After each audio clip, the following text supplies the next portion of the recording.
안녕하세요. 이서윤의 초등생활 처방전 이서윤입니다.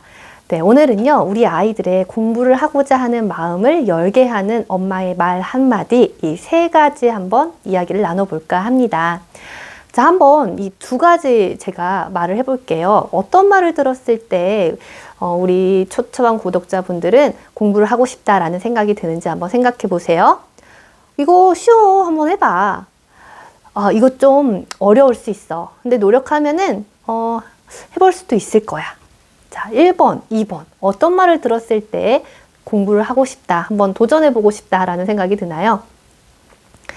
이거 쉬워.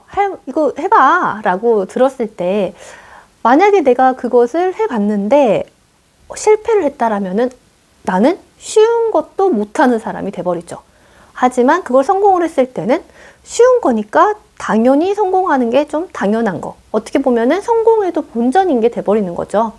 하지만 이 목표가 만만하지 않고 좀 어려울 수 있다. 하지만 노력하면은 또 해볼 만할 수도 있다. 라고 말을 해준다면 실패를 하더라도 이거는 어려우니까 실패할 수도 있어.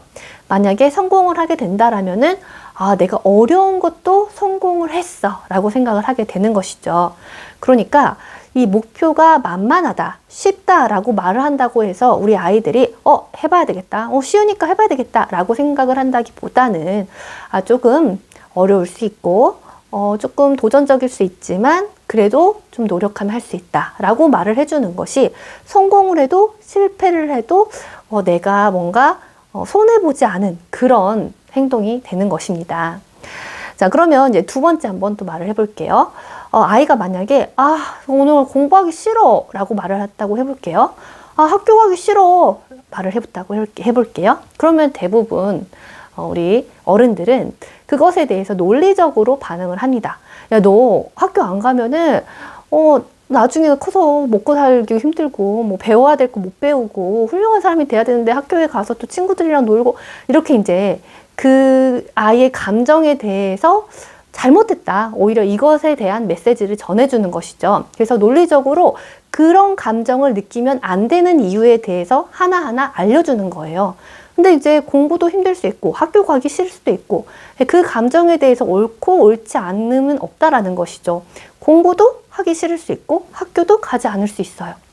그런 느낌을 느낄 수가 있죠. 그래서 공부 지루하고 힘들지, 학교 가기 힘들지, 엄마도 그랬었어, 아빠도 그랬었어 하고 그 감정을 받아준다고 해서 그 행동에 대한 허락이 아니라는 것이죠. 그래서 우리 아이가 그 공부에 대해서 느끼는 감정 자체는 충분히 받아줄 수 있다라는 것입니다. 네, 그래서 이 공감이 혹시 허락이 되지는 않을까라고 생각을 하시지 마시고 우리 아이가 공부에 대해서 느끼는 감정에 대해서는 마음껏 충분히 공감을 해주셔도 된다라는 것입니다. 네, 그 다음 이제 그러면 세 번째 한번 말을 해볼게요. 자, 어떤 말을 들었을 때 더 공부를 하고 싶은지 한번 생각해 보세요. 좀 잘 못했구나. 이거는 좀 재능을 타고나야지 할 수 있어. 잘 못했구나. 연습하면 실력이 나아질 수 있어. 자, 어떤 말을 들었을 때 더 공부하고 싶다는 생각이 드나요? 그렇죠. 연습하면 실력이 나아질 수 있다라는 말을 들었을 때 그래, 나도 해봐야 되겠다라고 생각을 하게 되죠. 자, 우리가 미국의 심리학자 캐럴 드웰이라는 사람이 고정 마인드셋과 이 성장 마인드셋을 말했습니다. 고정 마인드셋은요, 닫힌 마음. 성장 마인드셋은 열린 마음이죠. 그러니까 이 재능이나 어떤 타고난 것에 의해서 정해져 있고 바뀔 수 없다라고 하는 것이 고정 마인드셋이고요. 또 계속 성장하고 바뀔 수 있다라고 하는 것이 성장 마인드셋이라는 것이죠. 우리가 칭찬을 하더라도 고정 마인드셋을 가지고 칭찬을 하면은 이 아이들은 부담스러워요. 너 진짜 똑똑하다라고 했다면 나는 똑똑해야만 하는 것이죠. 그래서 그 다음 과제로 쉬운 과제와 어려운 과제를 제시했을 때 쉬운 과제를 선택을 하게 됩니다. 왜냐하면 실패하면 안 되니까요. 똑똑해야 되니까요.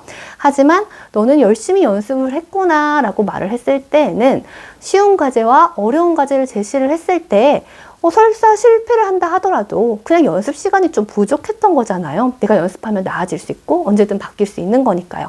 그러니까 내가 좀 어려운 걸 도전해 볼 수 있다는 것이죠.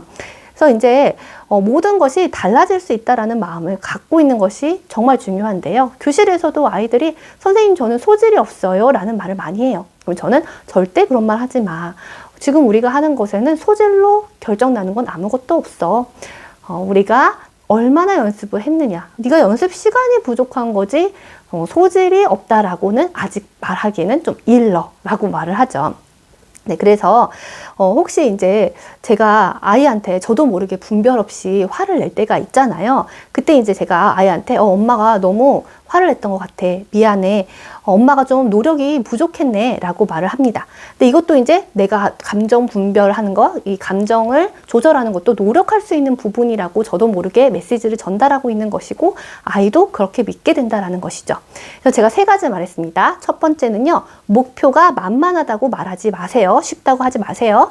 자, 2번째는요, 공부를 대하는 아이의 감정 자체를 평가하지 말고 있는 그대로 받아주세요. 그 다음 3번째는요, 노력에 따라서 충분히 달라질 수 있다라고 이 연습 시간을 강조하면서 성장 마인드셋을 이 메시지를 전달해 주세요. 이 3가지를 통해서 우리 아이가 공부하고자 하는 열린 마음을 가질 수 있을 것입니다. 그럼 다음 영상에서 찾아뵙겠습니다. 안녕히 계세요.